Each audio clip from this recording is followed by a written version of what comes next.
A motormozgások megismertésénél láttuk, hogy a robotunk mozgását tudjuk szabályozni csak és kizárólag a motorok vezérlésével.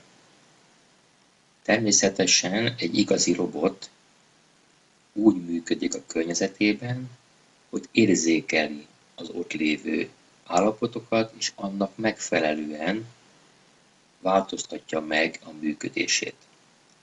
A környezet érzékelésére szolgálnak a különböző szenzorok. Ahogy már említettem, a Lego robothoz nagyon sok szenzor kapható, nagyon sok szenzor csatlakoztatható. 4 bemeneti portja van a téglának, így egyszerre 4 érzékelőt tudunk a téglához, és így a robotunkhoz csatlakoztatni. Az alap szenzorok, a nyomásérzékelő, az ultrahang szenzor, ami távolságot mér, vagy ennek a párja az infrared szenzor, color szenzor, illetve a hangszenzor, ez készlettől függően változik, hogy mi van épp a készletben, és ahogy már egyszer megbeszéltük, lehet kapni gyroszenzort, lehet kapni hőmérsékletérzékelőt, és nagyon sok egyéb szenzor. A szenzorainkat kétféle módon tudjuk használni a programban. Az egyik mód a wait blokk használata. Magát a wait blokkot a narancsárga csoportban találjuk. Ennek jellemzője az, hogyha ezt a wait blokkot beillesztjük a programunk menetébe, a programszálunkba, akkor itt meg fog állni a programunk futása, és vár a wait blokkban beállított értékre. Miket lehet beállítani? Be lehet állítani, hogy várjon a téglán levő gomb megnyomására. Be lehet állítani, hogy a színszenzor által visszadott értékre várjon, az infrared szenzor által visszadott értékre, mondjuk motorfordulás paraméterre, tehát fokra, vagy tengelyfordulás számra. Van egy időzítő, ami igazából nem vár, hanem egy időzítőt lehet indítani, aminek az értékét később fel lehet használni. A nyomásszenzorra, tehát a touch-szenzor állapotára vár, esetleg Bluetooth kapcsolatban kapott jelre vár, illetve várhat időre. Természetesen, hogyha az alap szenzorokon kívül, a szenzorblokkban egyéb szenzorok vezérlésére szolgáló blokkok is importálásra kerülnek, akkor ebben a listában azok is meg fognak jelenni. A másik lehetőségünk, amikor a szenzorhoz tartozó blokkot közvetlenül beillesztjük a programszálba. Ebben az esetben a programunk futása nem áll meg akkor, amikor eléri ezt a blokkot, hanem a szenzor blokkhoz érve kiolvasható a szenzor éppen aktuális értéke ebből a tárolóból, amit felhasználhatunk paraméterként egy másik elemnél, egy másik blokknál, és így tudjuk befolyásolni a programunk működését. Erről fogunk még beszélni, hiszen nagyon fontos része a robotprogramozásnak a szenzorok által mért értékek átadása a program során, és ezzel a program futásának a befolyásolása. Elsőként nézzük meg, hogy hogy működik ez a wait vezérlőblokk, hogyha idővel vezéreljük. Már a motor mozgásoknál megbeszéltük, hogy az erővezérelt motorblokkot lehet úgy használni, hogy bekapcsoljuk, és a végtelenségig mozgatja a robotunkat. Akkor már említettem, hogy ebben az esetben valamilyen érzékelő által visszaadott érték fogja megállítani a motorok működését. Ez a program annyit fog csinálni, hogy elindítja a két motort 75-ös erővel, majd amikor a program futása erre a pozícióra ér, itt várakozni fog a program 2 másodpercig, úgyhogy közben a motorok mozognak, majd mikor a 2 másodperces idő letelt, akkor ez a blokk kikapcsolja a motorokat.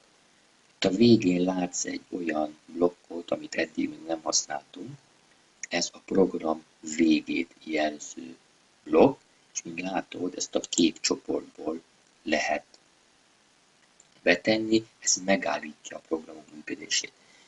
Itt is meg fog állni, de egy igazi programnak mindig van eleje, és mindig van vége, és nagyon fontos, egy programnak mindig egy eleje, és egy vége van, egy kilépési pontja.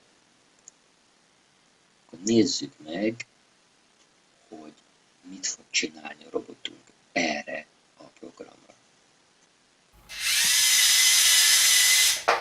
Láttad, hogy a robotunk 75-ös erővel mozog egyenesen előre, majd 2 másodperc után blokkolva meg fog állni, és ezzel vége van a programunk futásának. Itt az időértéknél nem csak egész másodperceket, hanem törteket, tehát akár tizedest is meg lehet adni. Nagyon fontos, hogy az érték megadásnál nem vessző, hanem pont jelöl a tizedes helyi értéket.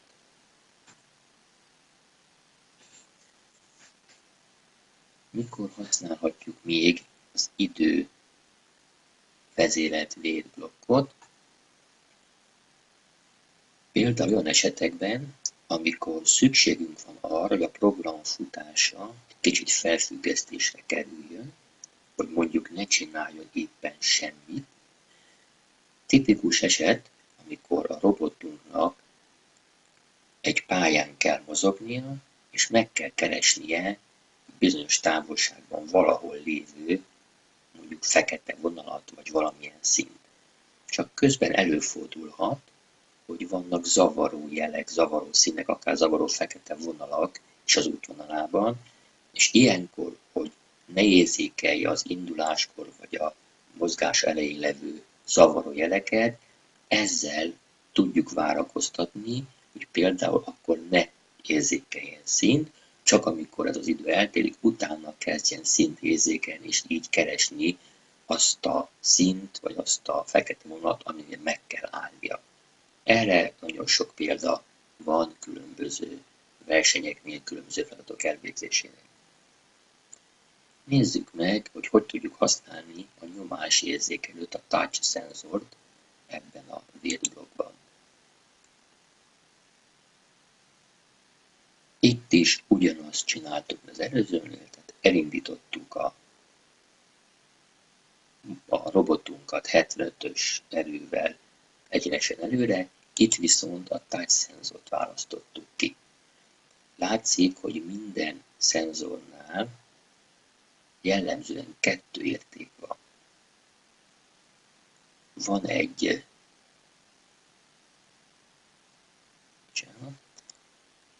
egy összehasonlítás, hogy valamihez hasonlítjuk az értéket, illetve van egy változás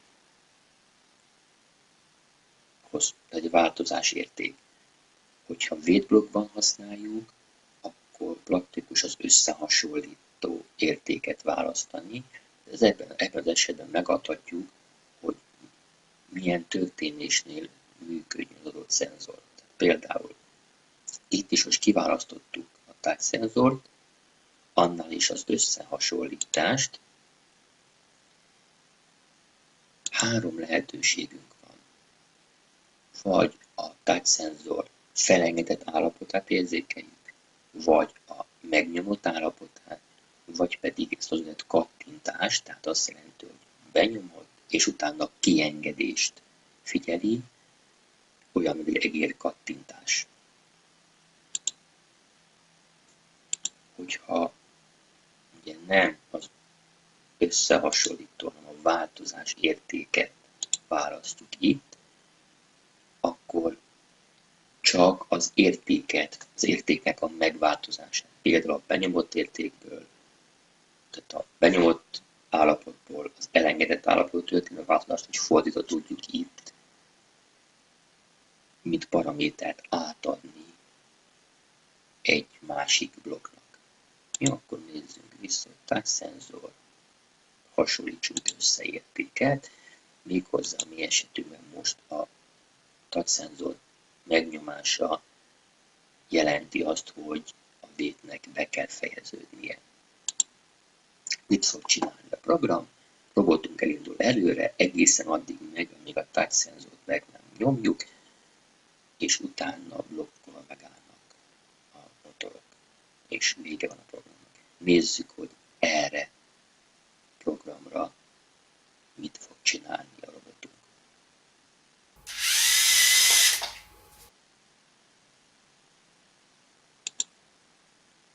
Használhatjuk a wait blokkban a téglán levő gombokat is, mint érzékelőket. Ebben az esetben ugye a wait blokknál a tégla gombjait kell választani, ugyanúgy az összehasonlítjuk valamelyik gomb állapotát, tehát itt is ugye többféle gomb van, tehát egyik eset a nulla, amikor nincs semmi akció, tehát igazából a gombot nem nyom meg, ugye a bal gomb, a középső gomb, a jobb gomb, a felső és az alsó gomb megnyomását tudjuk figyelni. Most a középső gombot programoztuk be. Ez azt jelenti, hogy utána szintén 3 érték van, a gomb elengedése, a gomb megnyomása, vagy az a pumpáló, amit megtettem, ez az egér kattintó állapot. És természetesen itt is van arra mód, hogy a gomb állapotát, mint paramétert átadjuk másik blokknak. Mit fog csinálni a robotunk? Hasonlóan, mint eddig, megy előre, egészen addig, míg meg nem nyomjuk a téglán a középső gombot, majd akkor fékezve megáll, és vége van a programoknak. Nézzük, hogy működik ez.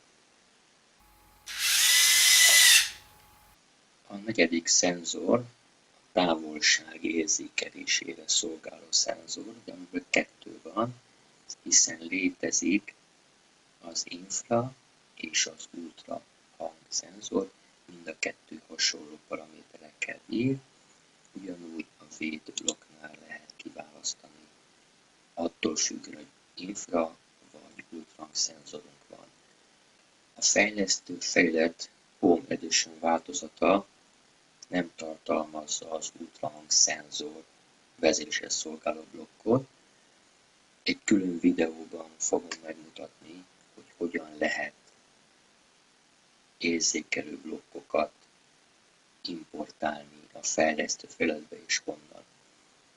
Mivel a mi robotunknak ultrahang szenzora van, ezért ugye itt már importálásra került az ultrahang szenzor vezérlő blokkra, és azt használjuk. Tehát kiválasztjuk, az ultrahang szenzornál meg lehet adni, hogy az összehasonlítást centiméterben vagy inchben végezze. Az európai mértékegység a centiméter, az angol 100 az inch, míg 2,54 cm-nek felel meg.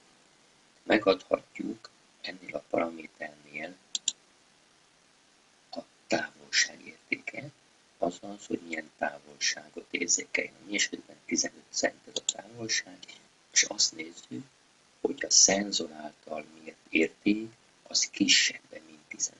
Lehet egyenlő értéket nyerni, nem egyenlő értéket, nagyobb egyenlő, kisebb és kisebb egyenlő értéket.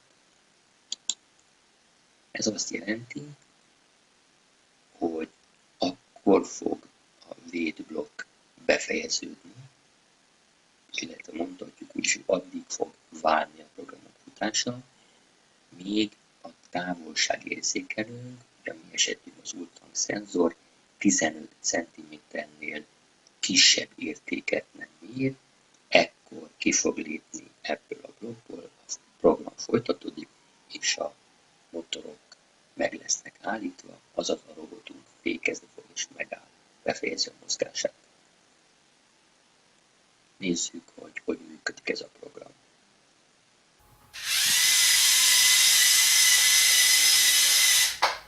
A következő a fény- vagy színszenzor, amit szintén a védblokkban használunk. Itt megadhatjuk, hogy milyen értéket szeretnénk mérni és összehasonlítani.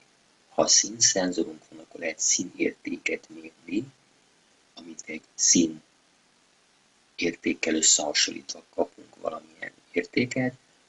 Mérhetjük a fény- vagy színszenzor által kibocsájtott fény visszaverődési értékét, annak az intenzitását, illetve a környezeti fény intenzitását. Mi most a visszafelt fény intenzitását mérjük. A visszavert fénynél a magasabb érték az a világos, tehát a fehér, az alacsony érték a sötéten, a nulla elvileg a fekete. Itt annyit fogunk csak csinálni, hogy mérjük a színszenzorral a felületről visszavert fény értékét, és hogyha az kisebb, mint 50, tehát lehet egyenlő, nem egyenlő, nagyobb, nagyobb egyenlő, kisebb egyenlő, tehát ha az kisebb, mint 50, akkor befejezzük ezt a blokkot, azaz kilépünk, és a robotunkat megállítjuk.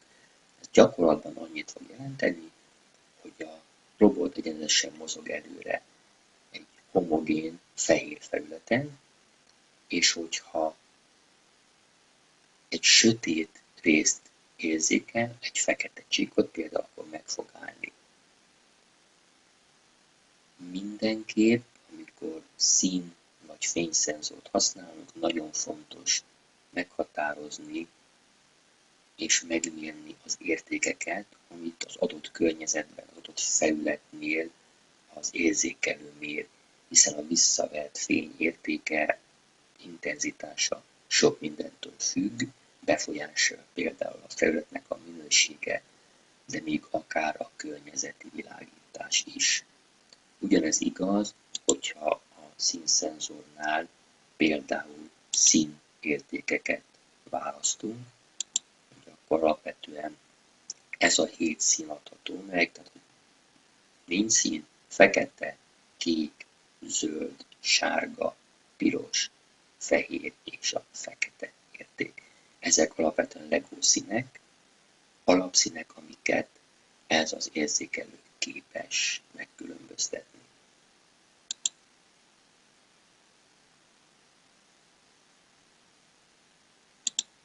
Ja, akkor nézzük, hogy ebben az esetben a robotunk elvégzi azt a feladatot, amit számára kijelöltünk, azaz megáll-e fekete csíknál. A wait block felhasználásával a végén nézzünk meg egy komplettebb programot. Ez nagyon sok blokkot tartalmaz, és viszintesen ki sem férne a képernyőkre, ezért alkalmaztam a fejlesztő által nyújtott azon lehetőséget, hogy külön tettem be a program első részét, a második részét, és összekötöttem ezeket a blokkokat. Ezt úgy tudjuk megcsinálni, hogyha összefűztük a blokkjainkat, egymáshoz kapcsoltuk őket, látszik, hogy mindegyik aktív, mert intenzív színben működik. És ugye, ha beteszünk egy blokkot, ami nincs a program folyamba, programszál befűzve, akkor úgy halványan látszik, úgy tudunk bekötni ilyen blokkot vagy blokkokat. Az utolsó aktív blokk végére megyünk, meg fog jelenni a kékes-fekete orsószerű elem, bal gombot lenyomjuk, lenyomva tartjuk, és behúzzuk a blokk elejébe, és így összekapcsolta az inaktív blokkjainkat, vagy blokkunkat az aktív elemekkel, az aktív program szállal. Ezt a vonalat, ha rámegyünk és balra nyomva tartva tudjuk úgy mozgatni, hogy átláthatóbb legyen. Nézzük, mit csinál ez a programunk. A robotunk egyenesen megy előre addig, amíg egy fehér alapszinttől lényegesen sötétebb csíkot nem érzékel, ott megáll, majd a C-motor irányába kb. 90 fokot fordul, aztán megint megy egyenesen addig, amíg egy akadályt nem talál, amely előtt 15 centivel meg fog állni, ott csinál egy hátraharcot, tehát megfordul a tengely körül, szintén megy előre egyenesen, megint addig, amíg egy fehér alapszinttől lényegesen sötétebb csíkot nem talál. Ott a B motor irányába kb. 90 fokot fordul, majd tolatva egészen addig megy, amíg egy akadály az nyomásérzékelőt be nem nyomja, majd a motorok megállnak, és vége van a programnak. Nézzük, hogy ezt a feladatot a robot hogyan oldja meg.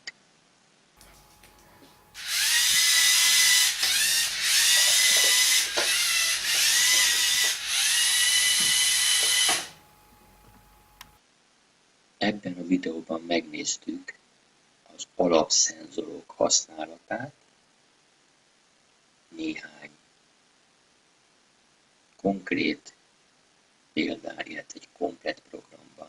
Ezek az érzékelők szolgálnak arra, hogy a robotunkkal úgy tudjon közlekedni az őt körülvevő térben, hogy az ott lévő különböző elemeket érzékelje, és ezek érzékelésektől függően módosítsa, megváltoztatja a mozgását.